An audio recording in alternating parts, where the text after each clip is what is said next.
gbera fofo mie de akpe eye mie kafu nko amenu veve Mawu ka togbenye sia ye ne nyo ne kplo mi va do teƒe ya mie de akpe na le mia dometo de sia de pa gbeta eye mie de akpe na le disike pe takpe pe wo pe de sia de ta mie le bia fiensi ya bena nakɔ wo ŋkɔnti le agbe sia agbe me le Yesu pe ŋkɔme na nye Imanuel ma le agbe sia agbe me le ƒome sia ƒome me na kasi mia ŋuti miaƒe gbɔgbɔ luʋɔ kple ŋutilã eye kuku yiwo katã le miaƒe agbedzia na mliwo dzo le Yesu ƒe ŋkɔme mie de akpe na wo elabena mie nye be ne wɔe le Yesu ƒe ŋkɔme mie do gbe ɖa le gbado ɣli amen gbagbe tɔwoe ma amen. Mawu ne yira mi minɔ anyi mieva Mateo pe agbalẽta gbã eye maxlẽ tso kpukpui blaeve de kelia dzi Mateo pe agbalẽta gbã kpukpui blaeve de kelia adi nutuvi menye amegbetɔ le nu ƒom o lo vɔ adɔ la ye ɖe ɖokui fia Joseph eye wònɔ nu ƒom nɛ enɔ enu yi ke enu yi le Maria pe vidzidɔme enɔ egɔme ɖem nɛ eye dɔ la le gblɔ nɛ bena ebe adi meke adi o Maria ɖetugbi la ƒe yi ke menya nutu kpɔ o eye adi nutuvi eye nayɔ yeƒe ŋkɔ be Yesu elabena eyae la ɖe eyae axɔ eyae ana vovo yeƒe dukɔ tso woƒe nu vɔ̃wo me le kpukpui blaeve-velia me egblɔ le kpukpui blaeve-velia me azɔ ke esia katã va me bene woawu nya si aƒetɔ la gblɔ ɖi to nyagblɔɖila di la nu bena le kpukpui blaeve-tɔ̃ kpɔ ɖa ɖetugbi si menya nutu o la le fufɔ ge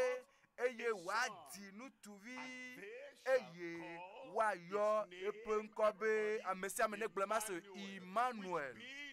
si gɔme enye Mawu li kpli mi Mawu wɔla eli kpli mi Mawu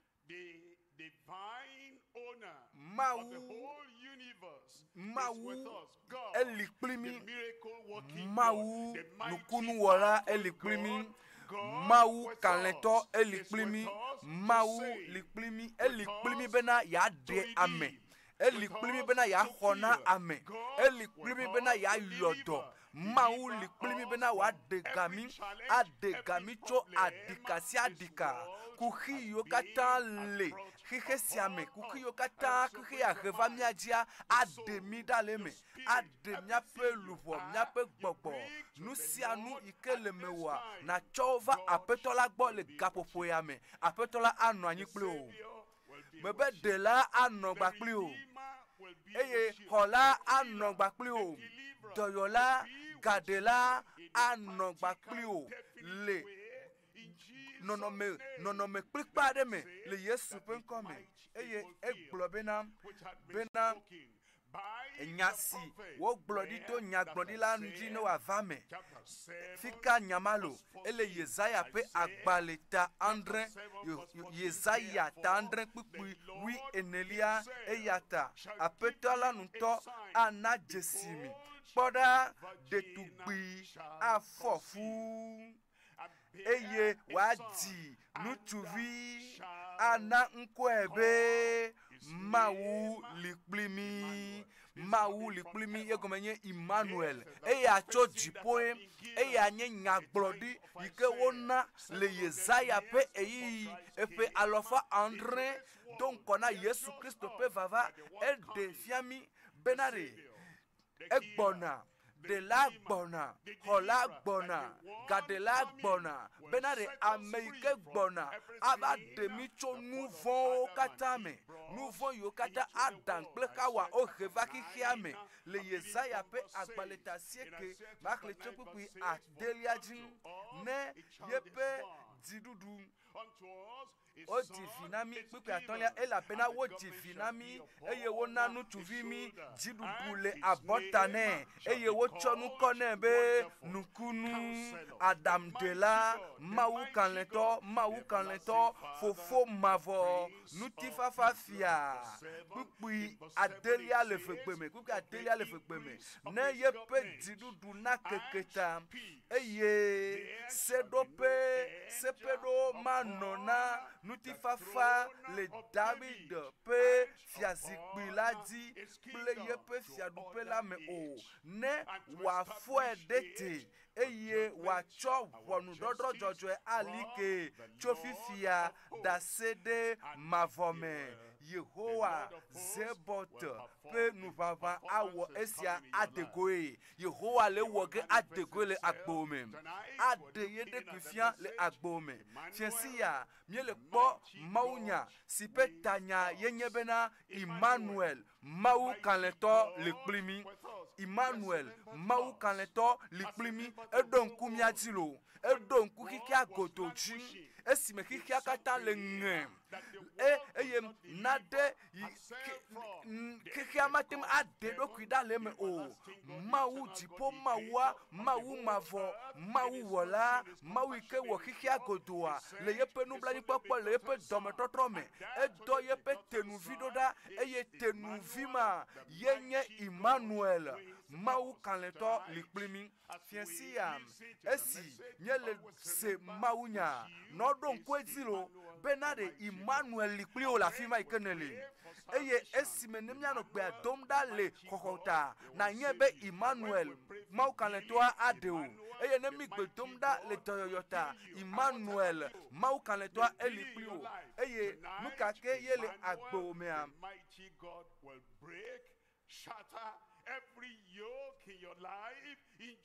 agba nu sia nu le agbo me le Yesu ƒe ŋkɔ me Imanuel Mawu kanlɛtɔ li kpli mi enu tɔn ye mi la kpɔ kafi ne mia do gbe ɖa enu gbãtɔa ye nye nyagblɔɖia eye evelia ye nye taɖodzinua eye etɔ̃lia gomekpɔkpɔ alo miaƒe gomekpɔkpɔ nu gbãtɔa ye nye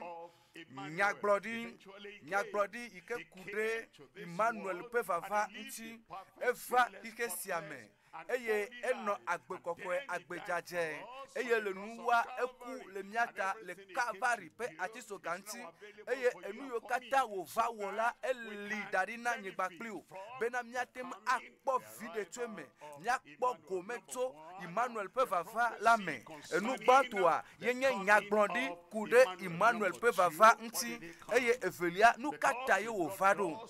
elabena Mawu ne wɔ nane ɖe taɖodzinu nɔna ŋuti taɖodzinu mavɔ nɔna ŋuti taɖodzinu ɖe ŋuti ye wòdoe taɖodzinu ma kpɔtɔ le dɔ wɔm kaka va na egbe taɖodzinu ka ŋuti o taɖodzinua yenye ɖoƒe velia taɖodzinu Imanuel ƒe vava ƒe taɖodzinu yi ke gɔmewo ɖe na mi enu yi katã wòdɔ Yesu Kristo ɖo ɖa o eye aƒetɔ la ŋutɔ eɖe gɔme esime wòva Yesu Kristo ƒe vava alo Imanuel ƒe vava ƒe taɖodzinua ƒe ɖeɖeɖe go eye etɔ̃lia gomekpɔkpɔ yi ke sɔ asi nye gomekpɔkpɔ yi ke sɔ asi o yi ke ele gbesɔsɔ na xixia godo na dzidzime sia dzidzime na amegbetɔ sia amegbetɔ yi ke le agbe le anyigba ya dzi gomekpɔkpɔ yi ke woɖo kpe dzi to dzimetɔtrɔ to Imanuel ƒe katutu la me mina miakpɔ enu gbãtɔa yenye nyagblɔɖi yi ke ku ɖe Imanuel ƒe vava ŋuti nyagblɔɖi ku ɖe Imanuel ƒe vava ŋuti egblɔ na mi zi ɖeka ke le Yesaya ƒe agbalẽa me ke eta andre Yesaya ta andre kpukpui nelia ebe eya ta aƒetɔ la ŋutɔ ana dzesi mi kpɔɖa enya ya ele tso aƒetɔ la ŋutɔ gbɔ enye gbeɖiɖi le tso dziƒo ke eye wòle va anyigba dzi le gɔme eye egbeɖiɖi ya ele tso aƒetɔ la yi ke na mi nugbedodoa ebe enu sianu ike amegbeto gegela ewo enu ike gede mikata miape agbeme amesiame ike va apetola gbo ebe ya tutu akpagbegble to alo nu gbegble ike gede miape agbeme ebe ya tutu jo eye eya cho apetola gbo eye egbe esinele sema eya echo apetola gbo now ela eyata kpoda apetola nto ana jesimi kpoda detugbi afofu esia enye apetola nto pe dodo esia togbe mejo kpo gbedo meva mele amerike pe agbeme kpo meva le eva pe agbeme kpo meva le sara pe agbeme kpo amegbeto adeke meva le ye pe agbeme kpo amegbeto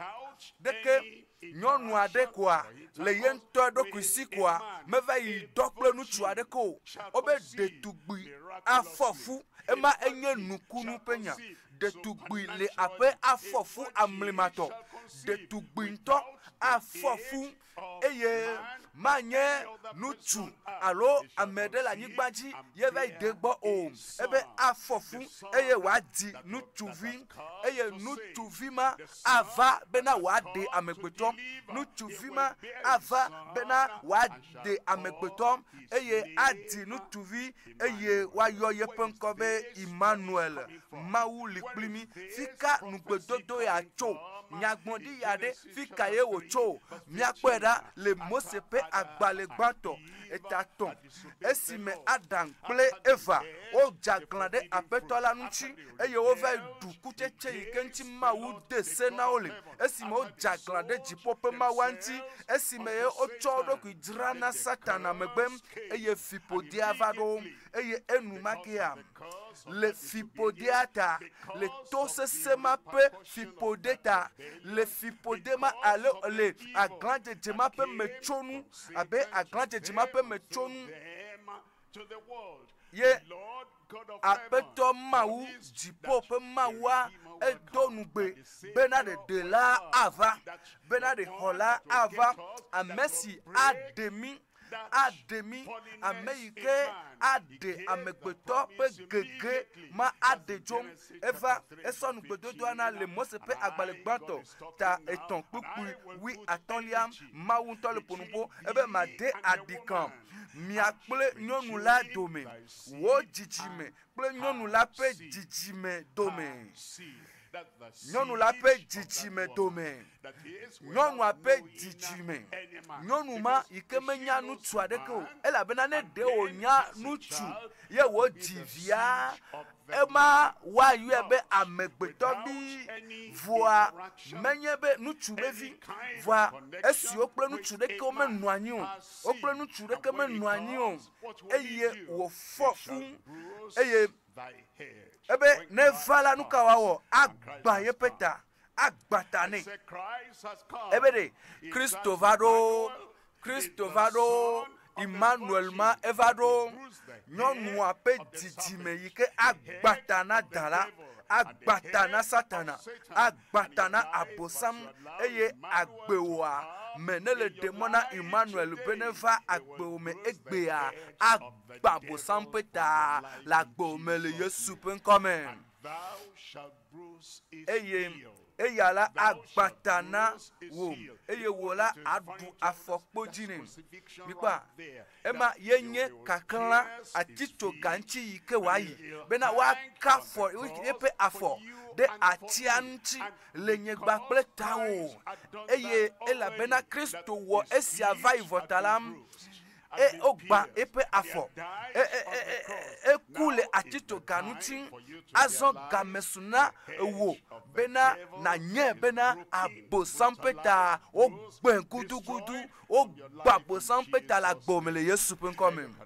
minane miakpo Luka pe agbaletagban pukpui blaton vo de kelia afia dola ekpotono nu pom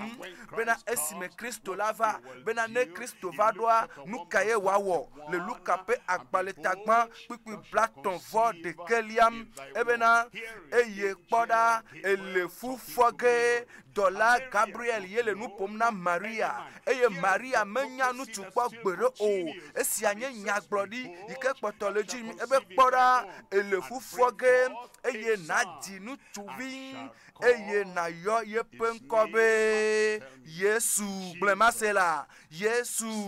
mebe gbon Yesu Mawu dola globenade Mawu dola egblena Yosef le Mateo pe agbaleame eye azom egblena Maria le Luka pe agbaleame be na yo ye penkobe Yesu minami akpo ta blat pipi blaton vove eyala anyegam eye wa yue be jipovi dola pevi eye apeto Mawula acho fofua David pe fiazikpi anem azon le pipi blaton vo eton liame eye wa dufia le Yakobo pe apeji tegbetegbe amen. Av leva agede agbome eye adufia de agbo jicho egbe ajicho imafo me adufia le ti o me adufia de woluboji adufia de agbo pe go de sia de mele Yesu pe come eglobena eye wadufia le Yakobo pe apedi tegbetegbe eye nu Imanuel na yepe fiadu pe la o yepe fiadu le agbeoji le po media ma wenu gbede o eye le nu esime wava aba dufia le Israel abejuko enia yepe fiadu ma akpoto ne ji yim tegbetegbe eye le yepe pedekape efiadu epe akpedekape fiadu dumea eye le pe akpedekape fiadu duma me yepe fiadu du anoji yim eye gome popo aswasi ocho egbeaji Yesu pe fiadu du atem aje gomele agboji cho egbeaji afike afike Kristo le dufialea von menon afima o nous von menon afima o eye nous von pe mecho nu kata ajo le agbo me le Yesu pen come pipi blaton vone eye Maria glona dolala bena aleke nusia la vame eye esinyemenya nutu o maha esinyemenya nutu o maha esia ele do peji benare de tugbila feye wonye ebe nyemenya nutu o mikwa ebe enuike nyagbondila glom bena amei cho jipo vade wa yebe nyonu ape jijimevi eye nyonu antole glom bena yemenya nutu o leke nukunu gansia latem avamo nukunu ya yike avame eye bena detugbile ape afofu eye wadi nutuvi eye wayu ebe jipovi tola pevi pipi blaton vo enelia le pipi blaton vo enelia eye dolala do enu glone bena gbogbo avadiwo gbogbo avadiwo eye jipovi tola penuse ado vovoli de diwo eye anuchi nusi jige nalala wayu ebe kokwe wayu ebe kokwe Mawu vinu tuvi kokwe Mawu vinu tuvi kokwe Mawu vinu tuvi esi anuchi nele ho Yesua na hwe abe Mawu vi ene eye jime totrope nukunu eye agbepe totrope nukunu totro ike Amerika matim awole agbomewa nukunu ma avame la agbomele Yesu pen come hoho aswasio eye le hoho mamea na vo cho nouvon sime nouvon pe chochoke aswasio eye gade de blibo tsom nous vont peu kosokoso nous vont peu bablo katamea na kpokatutu eye ne Yesu gede agbomea enu Yesu Kristo wona de kpokpo doyoyo nukunu eye akpedenu ti o bena nayi agbenonoji le agbejojo enonome le Mawu penu se le Mawu pe ameta kpokpo ikela noju eye ne Yesu gede agbome eye ne la gbela nyigba ya ti eye le nuwa la vaide dipom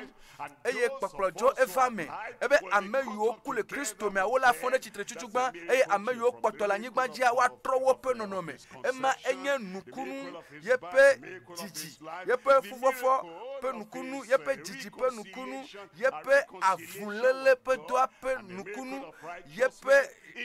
kokwenye pe nukunu eye le agbome nukunu ma jijo gbedo le Yesu pe nkome le kpukpu blatonvo adeliame eglonami bena eye kpora Elizabeth wo pometola fofu le nutuvi jigele yepe nyaga kukume eye Leticia enye Adeliana eyam amesi wo yona be kono kukui blatonvo andrelia kukui blatonvo andrelia ela bena nane ke mesena Mawu o ela bena nane ke mesena Mawu o de tugbi la pe afofu adivi na de ke mesese na Mawu o de tugbi ke manyanu tukpo gbere o eye wa fofu gbogbokoko advaiti eye wa fofu eye wa dinu tuvi eye wa yoye punko be Yesu nu kanti o ela be na de ke mese na Mawu o ameyo me hwosi bena de tugbi afofu o le gbom ela bena o me pepo o alo jojo me pe akpajia me va me po o matem ahweso voa onro bebe na le Mawu ya gbo na ne ke mese na Mawu o ameyo me khonya ya jisi bena de tugbile ape atem afofu e wa diviwa o me hweso nu kanti o ne o me hwese bena de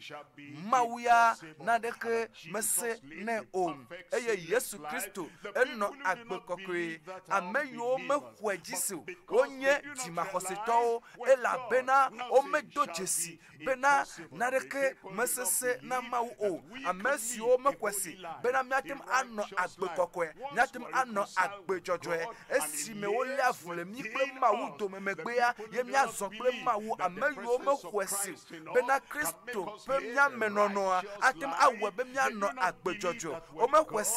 mekwesi bena Mawu boya nareke mese na Mawu o amesi o mekwesi bena Yesu Kristo si le miamea ayodomi adegami awonukunu le miape agbemu onye jimakoseto ela bena le nyanu ikentia omokwese bena naneke mese na Mawu o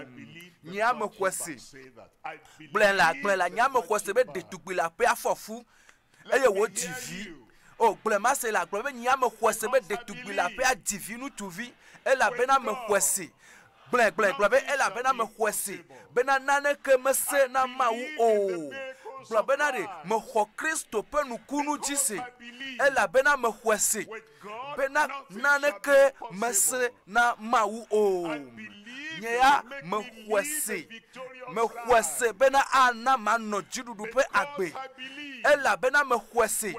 be nane ke mese na Mawu o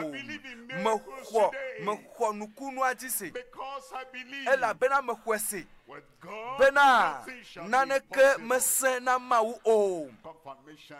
jipone dokpeji la gbomele Yesu pe nkome mina ne mi akpo Luka pe agbaleta blave vone maklecho kukui blane vo eneliaji Luka ta blave vone kukui blane vo enelia eye wo gblona wo bena esia onye nyasi wo megblona mi esi megali plimi la bena elebe wawu nusi o kata wo nro de Mose pese la me ple nyagbodi la o pa ple Salumo o mela le nutinye lanu Wongredi kudensi bena de detubile ape afofu eye wa dinu tuvi eye wa yo yepenkobe Imanuel egbobe nu yokata ko ngrodi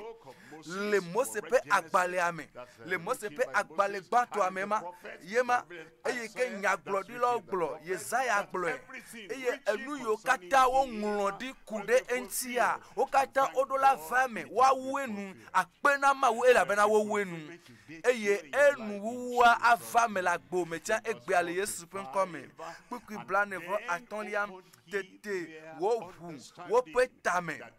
bena wa se ngrongro wo gome. Amen. Minami akpo do pevelia azon do pevelia nukata e ovado susu kantie wo jido tado dinu kantie Imanuel va nyigbaji te pe yo Imanuel pe vava pe tado dinua pe komedede Imanuel pe vava pe tado dinua pe mekoko minami akpo mato pe agbale tagban pe ke bravo de kelia eye wadi nutuvi eye na yo yepenkobe Yesu afia yenye tarojinwa ya pera ebenadi elabena eya elade yepe jukola to wope nufo wome eya nyameka Yesu de laye eya yikenye apetoa eya Yesu Kristo eya Imanuel alade yepe jukola to wope nufo wome abde wocho wope nouveau me amegbeto si amegbeto le kike si amere yepe nouveau tokeline et la peine la Bible a globé au kata wo nouveau et ye mo penuti kokwe hiantim amere be nouveau iko wona mateno wo yanti olo kake wonto to ikene wona elinawo eye nouveau ma ahe monobe magede maupe nukume cho mavoide mavomu eya nuti ye nouveau de ka ike gede adample evape agbemea nouveau ma ehe odogo le edembola me ela benade nouveau la de keme pomo agano maupe nukume o nouveau la de keme pomo atimo nukume cho mavomu de mavomu eye matem akpo gomelemo eye kafina tema nomo gbo so mavome de mavomea elebe wa de ocho nouveau ome eye meke atema we Yesu Kristo de kapeko atem awe ela bena fofola echo Yesu Kristo nami abede la ene Yesu Kristo re me va benare lava popu church de lao ava popu church de lao de kom eye ome kpo de do eye ome hona o eye ome kpo chochoke o eye ome de ga ocho wope nouveau mu nuka Kristo va be yawo Yesu me va be yawo solome de la olo nuka Yesu Kristo va be yawo bena yawo nyanye jojoto bena ya ademi cho nouveau me ade nouveau dans le miame eye wa demi ocha dogo dans le nouveau me enu me Kristo jawo no refiansi ya me bede Yesu nouveau yokata ne wopo nouveau yokata ne wo nouveau mame alors nouveau du kometo nouveau yike jena gana okpona nouveau ajameto nouveau mame nouveau vivi nu yokata ne wopo eye ne wenele manyame alors de kone wene ko eye ne davo de mawunti ema enye aglajeje de mawunti akpena mawela bena le toji ela bena egbea le nuti kokwepe azan nkeke ajia Kristo a de nouveau ma dans le meu eye wa de dans le nouveau me eye mama a kede wo ple nouveau dome eye nouveau ma gakpo atekpakpare agboji o le Yesu pen comme eye adi na yoye penkobe Yesu ela bena eyae la de yepe jukola cho wope nouveau me pokui blave fofi le pokui blave fofi liam eglobena ke esia kata vame bene wawu nya si apetola glodi to nya glodi la dila nu bena le pokui blave tom poda de tugui si menya nu tu ola le fufoge pe eye waji nutuvi eye wayo yepenkobe Imanuel si gome enye Mawu liklimi Mawu liklimi ele avule mi bakple Mawu tome eye nye Mawu pe tenuvia ye ole Mawu pe asi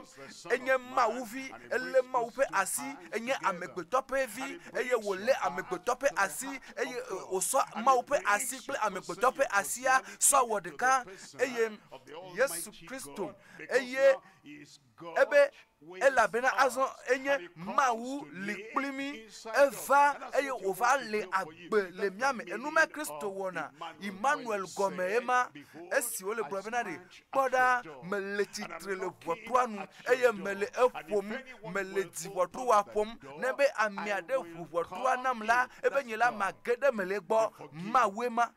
ebe de chochoke ema yenye Mawu de la enye Mawu hola enye Mawu amesiva benade wa demi wa nami vovo eye ne eva ela no agbele mewo fifiade ela no ponpona o ela no na otoporo ela no fian afodope ela no potao eye gbogbo menu pape gotato o pre jojometo o ela no do fian o le agbome Mawu liklimi mebe Mawu le miame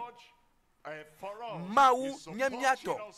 Mawu akpede nyantile esiayi enumanche oglobe Imanuel Mawu liklimi Imanuel liklo Imanuel lemeo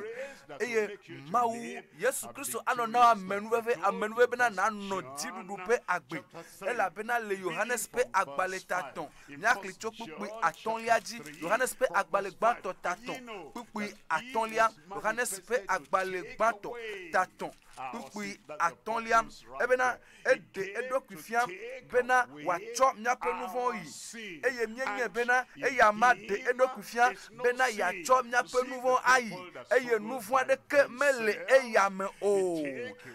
ebe Yesu Kristo amere ike wana nouveau ela globena nouveau ya wa awebena mavano dojiku alo awebe mavai gahome e ata manoti bena a nouveau ya ava gbapenam e ata manoti eye leke na tem ava isok kopuvi anokusile achapu mekaka ko etimala voa onto ibe ya de nouveau ojo ano de jo de ka o matema ko jijelemo Kristo de ka pe ko atem adoleme ela be yenye de la Kristo de ka pe ko atema we ela be na yenye hola e yamae ade nouveau kata dale nouveau me le wo susume le wo ame eme to ame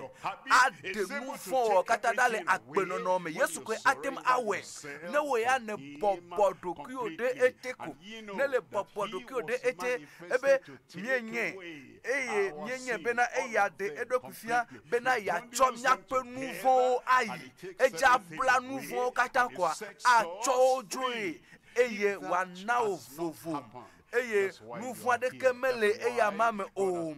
niva ni le toji benare apetwa ne wele nyape agbeme ne le kuti nouveau me ye me demona Kristo bena ne lo nouveau o kata yola na va kpodoko le goke meji le vivichi me so ide mavo me afi ke ejua mechi na gbedolo na vechi afima ela bena me kpododo ela bena de mejibe Imanuel ne noplio e ne le toji le fiancia le disike ya pe dodo ya mea le pe ya pe nu pe ya apetoa a chot de popo a venu eye nenya he was manifested ededo kifia bena ya cho nyape nouveau ayi eye nouveau ande ke mele eyame o poku adelia Amesia mesinoa eyamela me wa nouveau o. Amesia mesinoa eyamela we ane le Christo ame. Eye Christo atan le me. Eye ne Christo la gbe le me o. Besiagbe esiaya ano donu se o. Eye esiaya ano don kwejina o. Bena meva ebe Yesu blebe menyibe mefa be ma wo na nye church de la de ko yo. Va mefa be ma wo na nye amejojoe. Eye ne lele menye eye nyenya chan le me o. Eye nye Christo me le me o la ano don kwejina ne malo bena de maga yeji ano nouveau wom o. Amesia mesinoa eya mela me wa nouveau o. Amesia mesi wa nouveau la. Amesia mesi wa nouveau la. Amesia mesi wa nouveau la me po eya ma o. Eye me jesi eya ma ha o. Going to church does not solve the problem because church yire menana me yenye dontia o. Never miss any church service this year. Abeo church le pe ame anye me da church consider de kegbe Paulo va ne patole nouveau wom menye o me jesi o patole alapadam alapa iko danale jinu gbato ame o le dam kaka gede jinu wifili ame amebeble yikele o me nuti la pe lono jibibi jikudodo jirewowo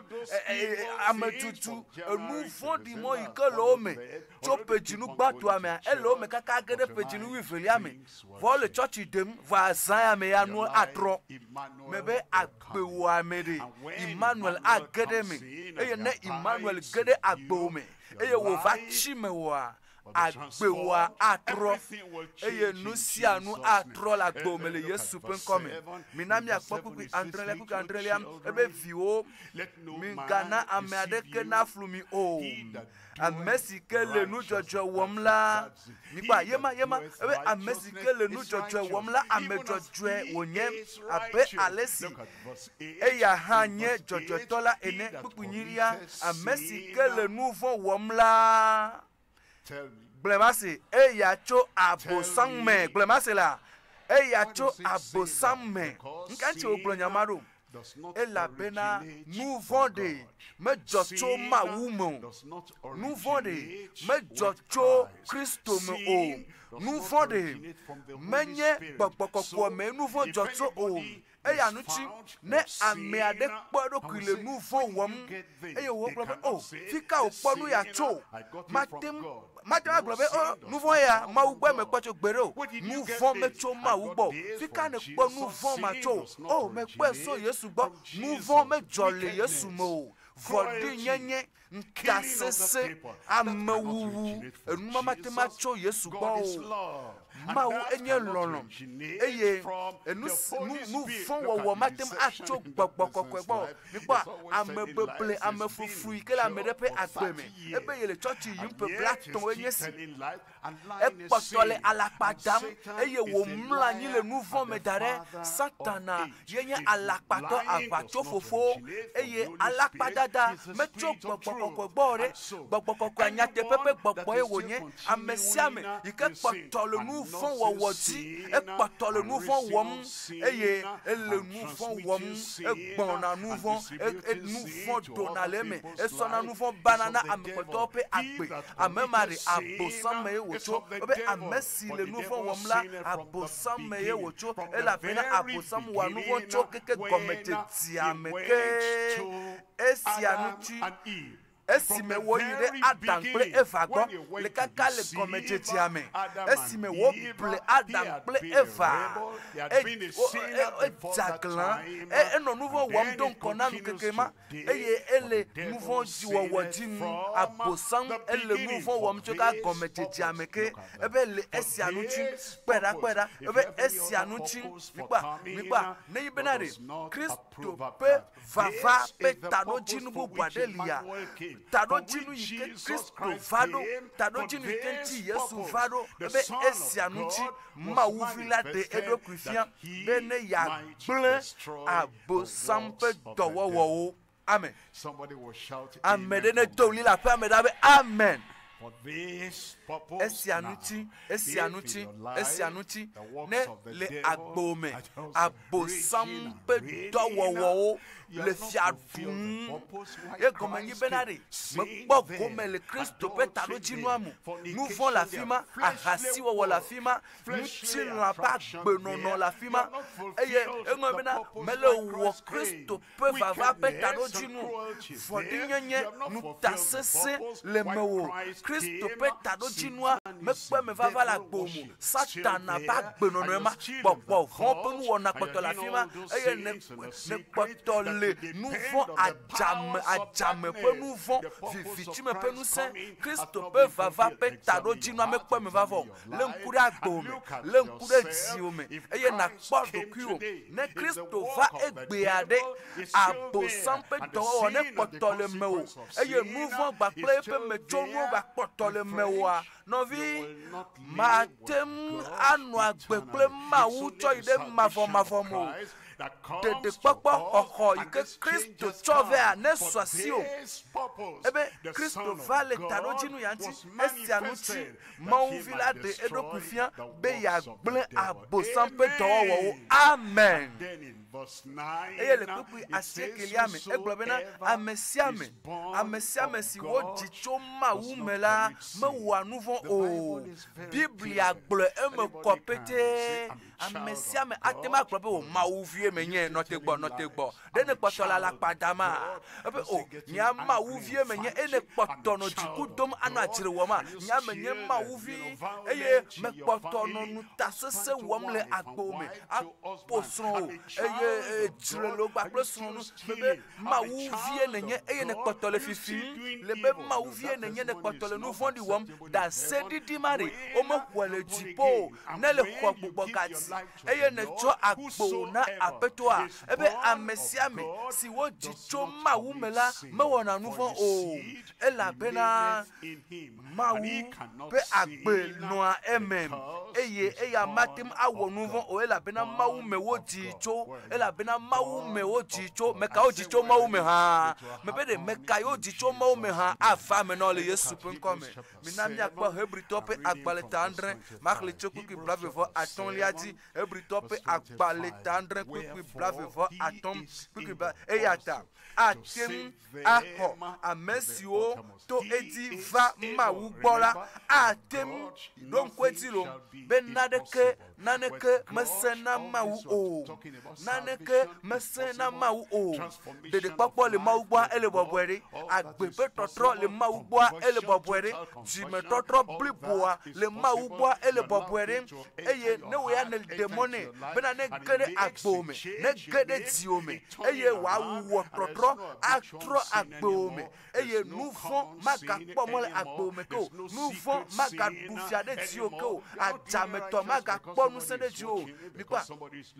menyibe amede le po tayo aho ela bena Kristo la gbele mewo Imanuel va be ya deu enumanchi ne nona agbejojoero menyibe na re ne nye church toro vo ne nye amejojoe eyata atem aho amesio to edi va ma wu gbola de agbe blibo kenken le esi wono agbeda bena wa kowo de akola nuti buku bravo adeliam ela bena nuno la gasi atogbe hia miawo ha amesi nye kokweto amesi yepa agbe ma kokweto amema difo yepe agbe ma amema pudi yepe agbe ma amesi de edokwira cho nuvon la odome eye wo ko ede jiwu jipo ne gede miape agbe mede enuma tutu owona ewona mi abeye nto yepe nonomene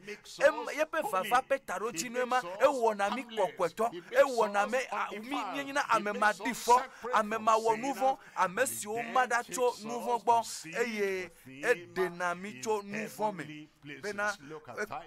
minami akpo titope agbaletafe makre chokupu wi de kelia titope agbaletafe pupu wi de kelia ela bena mope amenvevela si ria hokofe na ameo kata ne mope amenvevia ede do kufia ore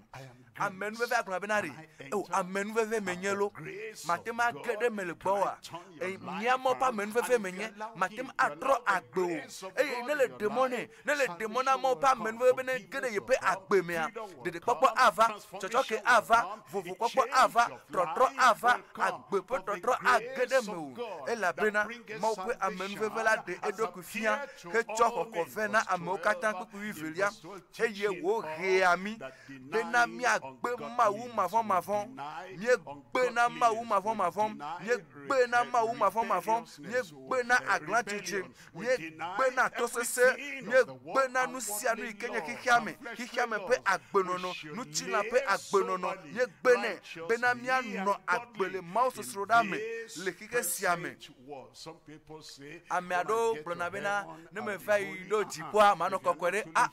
ne mele kokwere anyigba aji o matima be no kokwere jipo amiado plona bena ne me vai do jipo agbenyela po katutu ne me ho katutu ala anyigba aji wa matima kwele jipo egbo bena le kike siameye le kike siame mi anu agbele mawu sosrodame mi anu agbele jojo nyenyeme eye mi anu agbele agbe kokwe ela family yesu pe nkome enumanchi Imanuel varo Imanuel pe vava pe tado chinu mari odola de gomeno cheke bena emena kona kuku itolia eye miano yaira mopopo ple mawugan la ple miakola Yesu Kristo pe nu chiko kwelpe de defian la lalam kuku inelia amesi cho edoku hena demiata bene ya jefe demiata akomicho seji maoma katame menye seji maoma katame mouvons du wowo de kemaga kpotochi miape agbemu tado jimi ikenti Yesu Kristo va ye oyuebe Imanuel e gonye benade Yesu likplimia Mawu likplimi eye Mawu ma nye nouvon lore Mawu ma demegbe na nouvon owore Yesu manu agbele nouvon la more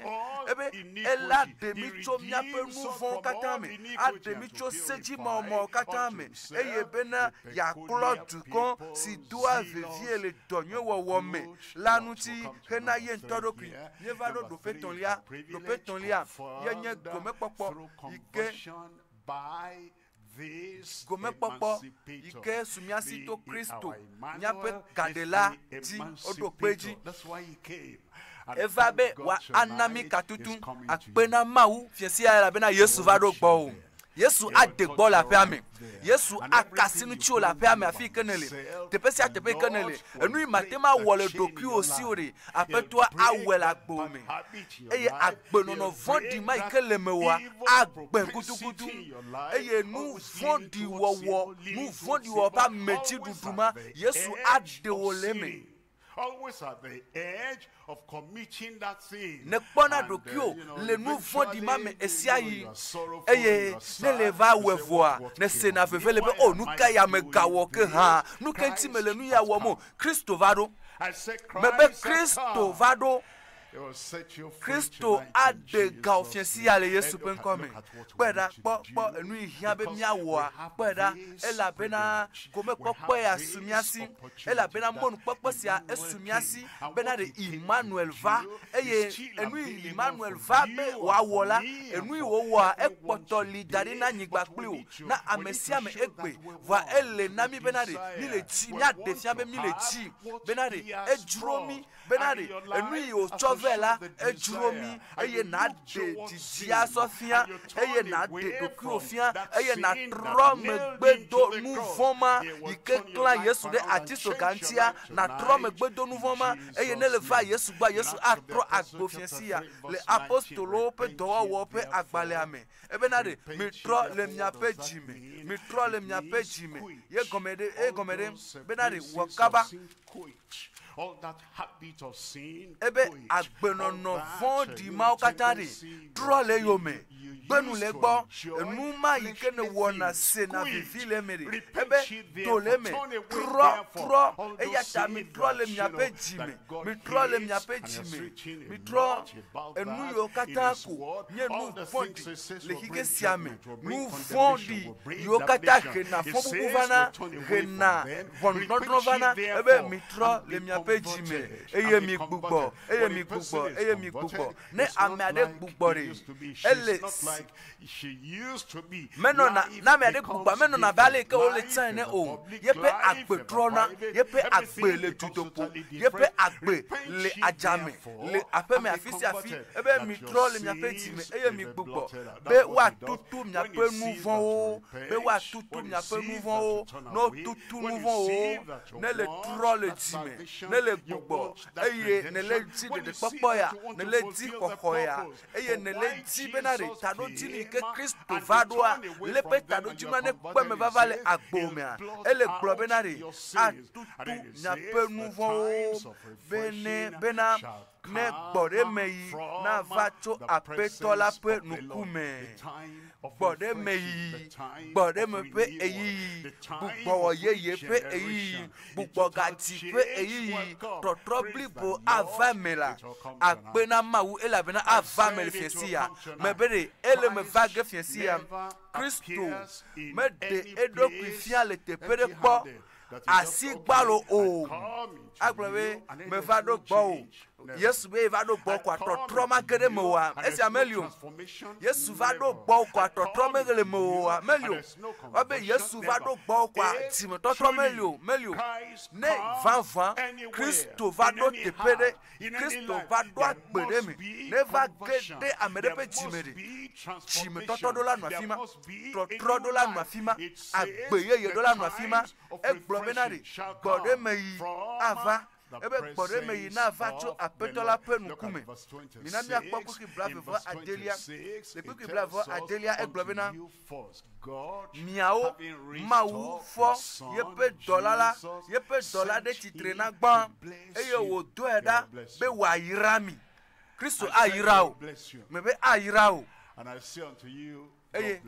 me le gblɔ na wo be Mawu ne yra o lo Imanuel yira o lo Yesu yira o le fiesi ya le Yesu ƒe ŋkɔme yayira ya ƒe gɔmetotoa miakpɔe ɖa ye nye trɔtrɔ ebe mia dometɔ ɖe sia ɖe ne trɔ tso yeƒe nu vɔ̃ yome yayira gbãtɔe ma egbɔna me be egbɔna atrɔ mia katã tso miaƒe nu vɔ̃wo katã me miaƒe dɔlélo dɔléle ɖe kpekpe vevesese ɖe sia ɖe fukpekpe dɔléle ɖe sia ɖe Yesu atrɔ mi tso dɔléle ma yome aɖe dɔléle ma ɖa le mia me aɖe nu vɔ̃ ɖa le mia me eye wòaɖe dɔléle ɖa le mia me eye matemi ɖe sia ɖea aɖe ɖa le miaƒe agbe me nu sia nu yi ke ne kpɔ be nye matemi le ƒe agbe me le kaka va ɖo fiesi ya dzia tso fiesi ya dzia Yesu Kristo ge ɖe me yeye esi Yesu le ge ɖe me yeyea mate nyo zu wɔwɔ ebe enɔ ʋɔtrua ƒom eteƒe dzidzi vɔ ame ʋu ʋɔtrua ne kpɔ o vɔ fiesi ya na ʋu ʋɔtrua ne le Yesu ƒe ŋkɔme elabena Kristo ge ɖe eme eye ne Yesu ge ɖe mea atrɔ o da tso miaƒe nu vɔ̃wo katã me tso miaƒe matemiwo katã me le Yesu ƒe ŋkɔme ɖe la ɖe mɔ ne be ne wɔea mina miakpɔ dɔwɔwɔwo ta wuiade kpukpui tɔ̃lia egblɔ bena ame sia dim kpukpui atɔ̃ kpukpui tɔ̃lia ebe azɔ woawo la esi hame la dɔwo ɖa la woto Foenike kple Samaria Paul kple Barnaba oyi ɖe trɔ̃subɔlawo ƒe dzume eye eɖe gbefa Kristo na wo woɖe woƒe legbawo katã to woɖe woƒe voduwo woƒe nu vɔ̃ nuwɔnawo katã woɖe wo dzo woƒe gbekuiyɔyɔwo kple aditama yɔyɔwo enumɔ yiwo katã tronsubɔlawo zãna fifia onye bena trɔtrɔ va me na trɔnsubɔlawo eye trɔtrɔma ye nye nu ke Kristo dzi be yeawɔ le ame sia ame ƒe agbe me eye wonɔ gbefa ɖem trɔnsubɔlawo ƒe dzimetɔtrɔ ɖe Mawu ŋuti eye esia nye dzidzɔ le du gã la me, dzidzɔ le dziwo me, ɖeɖekpɔkpɔ ƒe dzidzɔ, dzimetɔtrɔ ƒe dzidzɔ, agbe ƒe tɔtrɔ ƒe dzidzɔ, dɔyɔyɔ ƒe dzidzɔ, nukunu ƒe dzidzɔ ege ɖe mo fiesi ya le Yesu ƒe ŋkɔ me. Yakobo ƒe agbalẽ tatɔ̃ ya ɖo yi ɖe ame aɖewo li wodzena si aƒetɔa sã wokpɔ ɖeɖe sã voa tete kpɔ ƒe eyiyi dodo kpɔ ƒe eyiyi abosam zãna amegbetɔ ŋutsu kple nyɔnuwo le xixea me bena woaxɔ naɖewo le wo si eye wogena le woƒe nyametsotso na aƒetɔa wotrɔna le eyome eye wova trɔ zuna megbedelawo nenya aƒetɔa le dzi bena ɖe yeawɔ ɖeɖekpɔkpɔ ƒe toa, trɔtrɔ ƒe toa, dzimetɔtrɔ ƒe toa le wotsã agbewo me. Enuma ŋuti wogblɔ le Yakobo ƒe agbalẽ tatɔ̃ kpukpui 19 ebe nɔvinyewo ne mia dome ame aɖe nɔvi ŋutsu nɔvi nyɔnu ne mia dome ame aɖe tre mɔ tso nyateƒe la gbɔ etre mɔ tso nyateƒe la gbɔ eye ame aɖe gatrɔe ve la mikpɔ megbedelawo ehiã be woatrɔ gbɔ va ame demegbea trɔtrɔ hiãnɛ ame yi demegbea ehiã be mɔ ƒe amenuveve na gage ɖe yeƒe agbe me nɔvinyewo ne mia dome ame aɖe tre mɔ tso nyateƒe la gbɔ eye ame aɖe gatrɔe ve la kpikpi blave nena woanye bena ame si trɔa nu vɔ̃ lawo mia dome wo le tsã exɔ Mawu dzi sesã gake demegbe etrɔ yi megbe dome etrɔ yi ɖe nu vɔ̃ me nu vɔ̃ la koa nu vɔ̃ la ye wònye tsɔtsi de la nu vɔ̃ la xixiametɔ nu vɔ̃ la yiwo léna Biblia ɖe asi nu vɔ̃ la koa nu vɔ̃ la ye wònye ebe na ne wòanye bena ame si trɔa nu vɔ̃ la tsoa yeƒe mɔtatra me la xɔ luʋɔ ɖe agbetsoku me megbedela ne womegbugbɔe ɖo te o ne megbedela ne metrɔ gbɔva Kristoa mu megbedela ne mekpɔ tɔtrɔ eye wòku menyo mikpa va esime ne trɔ va aƒetɔ la gbɔ eye ne do dzesi bena ɖe ne gbenu le xɔsia gbɔ ne gbenu le nyateƒea gbɔ eye ne trɔ gbɔva ne le trɔ gbɔva nakpɔ ɖeɖe ema la xɔ luʋɔ ɖe agbetsoku me eye wòatsyɔ nu vɔ̃wo ƒe agbɔsɔsɔ dzi nu vɔ̃ yiwo katã ne wɔa woatsɔ nu vɔ̃ mɔwo katã dzi le ʋɔnudɔdrɔ ŋkeke la dzi le Yesu ƒe ŋkɔ me. Fiesi ya ye koe nye fiesi ya bena agbewòa amea aƒetɔa la ɖe wo aƒetɔa la gbugbɔ aɖo wo te aƒetɔa atrɔ wo ana wo agbe yeye asɔ asi wo eye mɔ ƒe amenuveve ava eye nate me anɔ agbea le Kristo ƒe dzɔdzɔnyenye me azɔ le Yesu ƒe ŋkɔ me. Mina miakpɔ Salumowo tablatɔ̃ vɔ ɖeke Salumowo tablatɔ̃ vɔ ɖeke kpukpui 19 ebe danye fɔ nyefu le nu vɔ me eye wodzim le nu vɔ me ebe ne le dzi be nyateƒe blibo na tso edzi me ezia nye aƒetɔa ƒe dzidzi le míaƒe dzi me le míaƒe ememe le dziwo ƒe gogloƒe le wo dzɔdzɔme ememe ebe dzidzia ɖe menye be ɖe nakpɔtɔ anɔ ɖokuiwo blem bena ye le Kristo me vɔa le agbe le nu vɔ me ebe le Kristo me vɔa le agbe le nu vɔ me lekpa ne le agbe le Kristo me manɔ agbe le nu vɔ me ele dzi nyateƒe le míaƒe dzi me nyateƒe me ahasi va ɣla le dziwo me matrewɔwɔ aɣla le dziwo me mele dzi nenema o mele dzi bena ɖe alakpa amefuflu ahanuno ava ibla ledio meme ledio va elejibe nyatepe neno jimenami ebe na de nyatepe si le jimela ye jime ye ne jina bui asiekeli ale fegbeme cho akuta klo nyenu fonda ne nunye nadi ela letina le fiensia a klonu ti o le fiensia a we benari na fu eye na sogbe atema nu agbele ma openu kume ebe letinam ne mafutiti wu dechifu amen ebe letinam ne mafutiti wu dechifu mele jibenari na gbabe yo oh letianam de nyode ebe de ela letina ofiesiare a letina wo lubo wo gbogbo wo agbe ememetoa a letina kakari na futiti wu dechifu de atema wea mebe de Yesu atema wena wa naneke mese na mawu o papukui vide kelia le fegbeme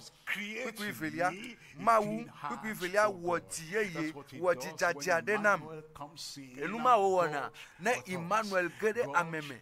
mawu liplimi mawu gbaple yepe jojonyenye mawu gbaple yepe hohopedo mawu ikeva eva alia vulemi gbaple mawu dome eye enye benare jojo ebena le pukui wi eneliame pukui nelia ebe gacho wo honame doji jonam gacho wo honame doji jonam honame enye jijo mouvement enye blanime nono mouvement enye fukpepe na miade gide mouvement meka aleke wo yo jichinyawa elano pefu eye montone nye benare ne pa jichinyawa lano tono be ne pastor le tepe are de na wonu ya ne hono wo le gbo ade enuma de na wea mouvement de esona blanulele genade ameme mouvement de fukpepe leme eye ne amiade metro jimo ela no fukpepe ma me kaka so ide mafome vanele pode eye ne va apeto la gbo eye ne buwo jila apeto apen kume eye ne va apeto apen kume eye mouvement togole mewa na gbobe de popo ava ne de popo va jijo e ma va avulele ke agedo gbaple ma wudome ake jijo popo ve na o eye acho honame pe jijo gacho wo honame do jijonam eye nacho gbogbo si me lolonulela lemde asi awena o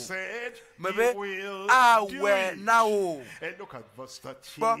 oui atolia le fepeme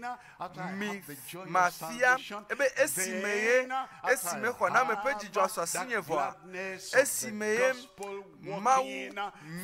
mawu nyanyia pe do iko wo hejijo ve na ma emegbia mafia wo mo didalao gba eyi nchi gbegble wonye bena nano brona mebu wo bo ne trojime esime wonto mele Kristo amu nele nupom na mo cho de poponchi va wontola wonto nu metoto va mele agbomu ye amo olotona mo benale mi ji apetoa mi trojime mi va apetoa gbo esime wontoa honame pe jijo mela si o ebede mafia wo mo didalao eye mouvement lao atrota medenu then will I teach le pipi ne yam ebe gacho wo khana me to jijonam eye na chok gbogbo si me lolonu le la lem ne asi emegbe ya mafia wo mo jidalao mouvement lao atroji me to ji Imanuel vado nyape de la evado nyape khola vado eye nyape doyola vado.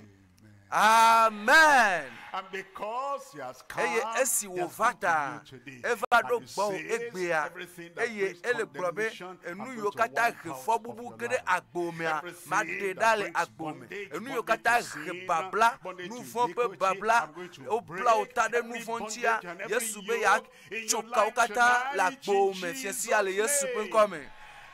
then Eye. set you free. Atuka Free o. from sin. Ana ovovo. Free from Vovo sickness. pokpo to nu And free vome. from Na vocho satanic dolele si me. affliction. Na vocho satana is pe my amebabla me. Fiansi ya tonye. tonight Probe is zanya my zanye lo.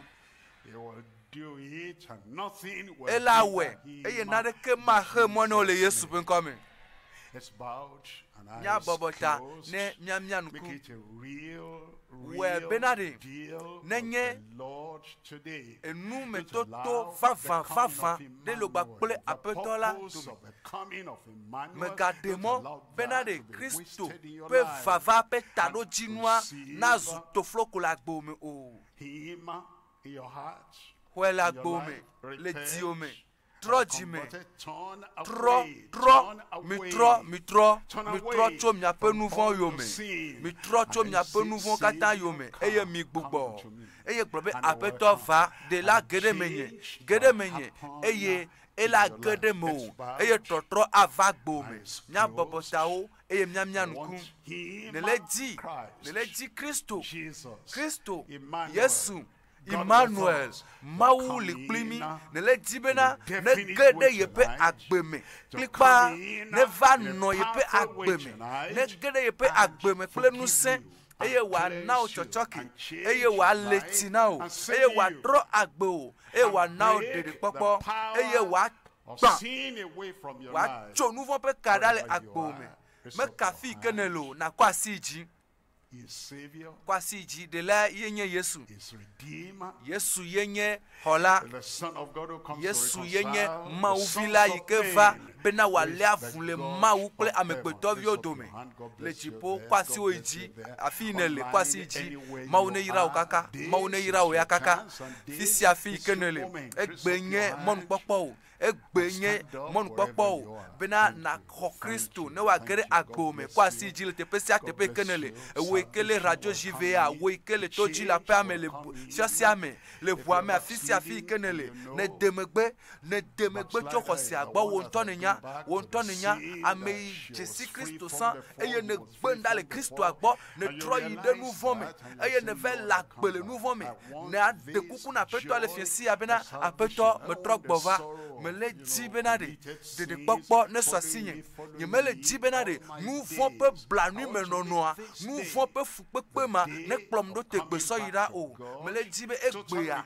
ne nya zã yi ke gbe metrɔ gbɔ va Kristo gbɔ bena vulele blibo na nɔ nye kpakple Kristo dome afi sia afi yi ke ne le meka afi yi ke ne le o kɔ asi wo yi dzi eye nagblɔ aƒetɔ metrɔ gbɔ va lo Yesu metrɔ gbɔ va eye nanɔ gblɔm nɛ tso dzi blibo me nanɔ gblɔm nɛ kple nyateƒe blibo bena nu vɔ sia nu vɔ yi ke ma wo ɖa tso aƒetɔa gbɔ ɖe ʋu nu vɔ ma me eye nagbe nu ɖa le gbɔ eye nagblɔ be Yesu Imanuel va ge ɖe menye eye age ɖe me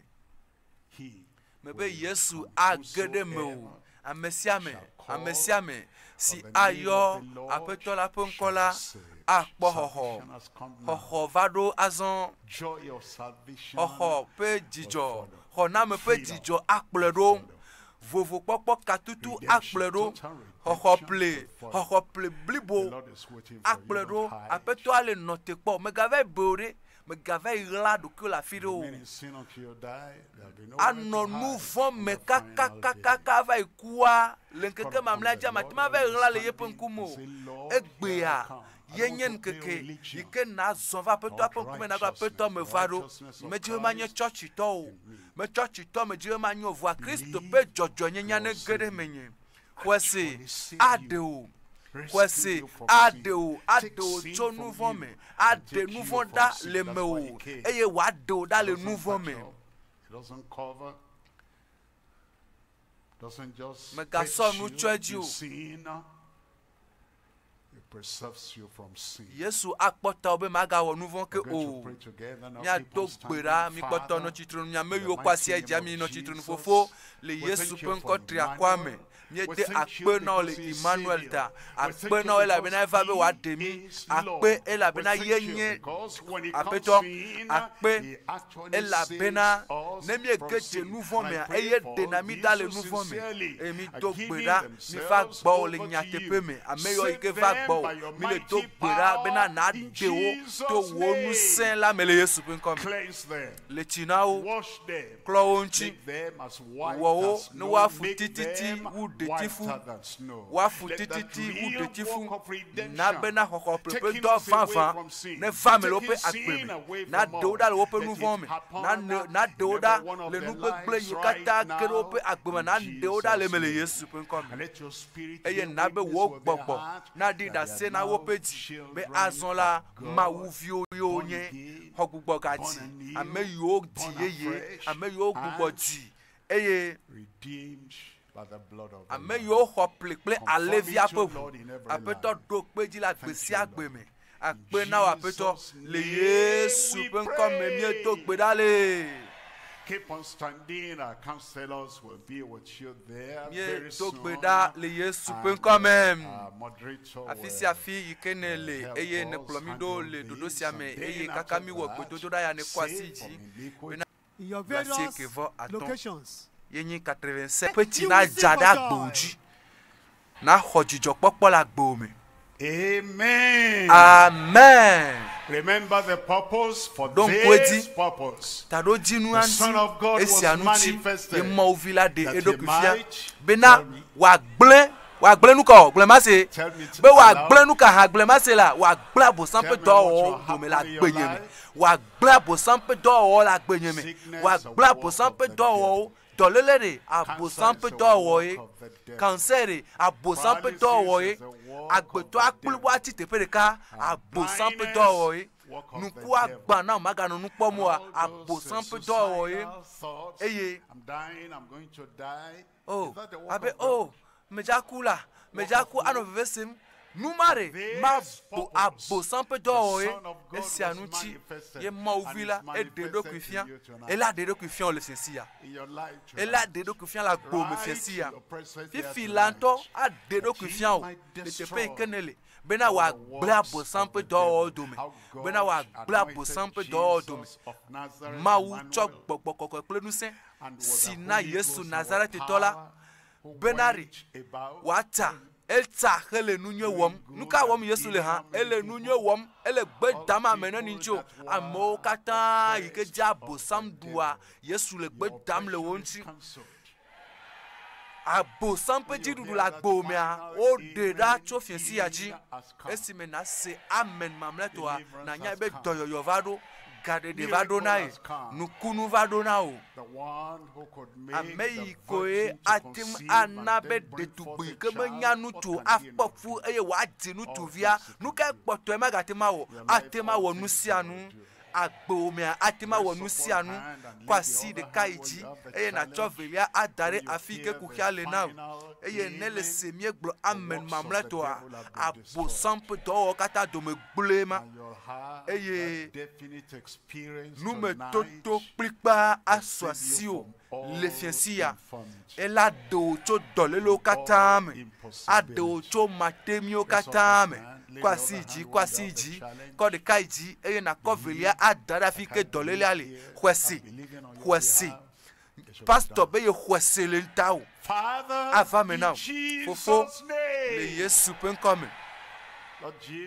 apeto Yesu don kweji wenye Imanuel wenye Mawu liklimi wenye doyola liklimi wenye gadela liklimi wenye hola ike liklimi wenye katula ike liklimi apeto me do gbera be fifila chokosokoso kata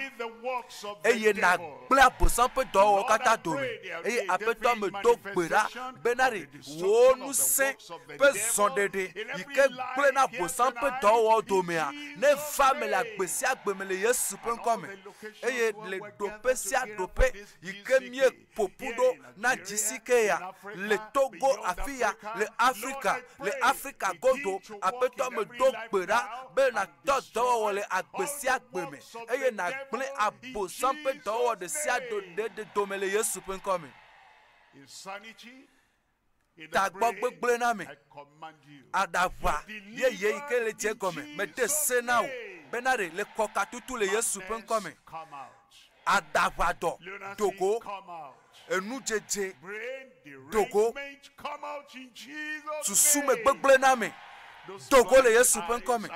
nuku yogba me dogbera bena Imanuel pe nu simple asima ne didi de nku aji eye wa kan ku antina o eye nuku vi wa nehu eye na pa nu le Yesu pen kome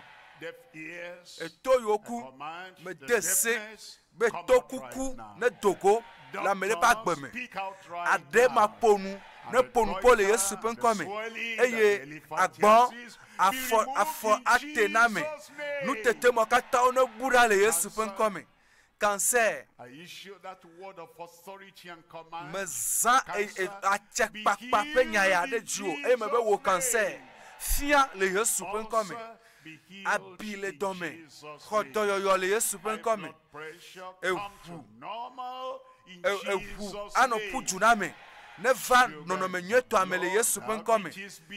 arovivi sukli sugbole ame po hume sukli anegere nono menyeto amele Yesu pen kome eye doleleo pe nti la pe nono mere ike webe ne jedo me do gbera be doyo negere me o le Yesu pen kome e me do gbera be kokuti de sia de ne ngele Yesu pen kome tete anyi yo kata bosam reva gbo me de sena bosam pe tete anyi ma be ne reda la gbo ji le Yesu pen kome apeto amesia me le afisi afi ame yo kata le Togo ame yo kata popu le tepesia tepe yo le toji yo le pomona o Imanuel Mawu li plimi yo do amesia me eye na gble abosam pe to kata dome eye na wo dukona ko katutu na benare to yo pelina di jijo popo gade de pe jijo popo eye aseye chocho pelina di la fisi afi do pe di le tepe sia tepe nous sommes ne de do kufia la fisi afi eye mi le do gbera apeto wode wo nya di le agbesi agbeme la fisi afi plibo to ne chitre ne wa sosoli ameyo to kuna one senu ameyo nye amema ponupo one ponupo eye nuku agbato ponku no fu aponu nuku ne va me la fisi afi le miame le edusime le nko le megbedome ameyo le radio gbo ameyo la peme ameyo la fisi afi ameyo le radio gbo ameyo kata le radio JVA ameyo kata le telegram afisi afi nukunu pe de ne va me lo pa gbeme le Yesu pen kome akpe na apeto la bena mi nye bene we akpe ela bena evame akpe na ela bena le we le Yesu pen kome me do gbedale. Check up yourself there. Na adoro ki o gbo la fi kenele.